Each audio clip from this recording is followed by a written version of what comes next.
আমি একটা বই পোকা মেয়ে। যখনই সুযোগ পাই এক গাঁটটি বই নিয়ে বসে পড়ি। আর বই পড়তে পড়তে মাঝে মধ্যে হারিয়ে যাই প্রকৃতিতে। সবুজ প্রকৃতির কাছাকাছি কে না থাকতে চায়। আর এই মাদার নেচার থেকে ইন্সপায়ার্ড হয়েছে ভিভো V30 লাইট, যার কালার চেঞ্জিং ডিজাইন আপনার ভাবনার জগতেও নিয়ে আসবে সবুজের মাধুর্যতা। ডেকে আনে কানের স্কুল,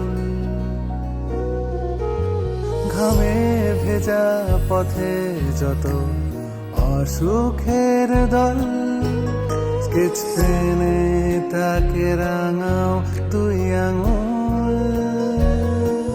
সবচেয়ে ইন্টারেস্টিং পার্ট হলো whenever it comes close to sunlight, the breeze green color tone turns into vibrant green. পাঁজরে কোড়াই জেগে থাকা তারাদের ডাক নাও। সাথে থাকছে 80 ওয়াট ফ্ল্যাশ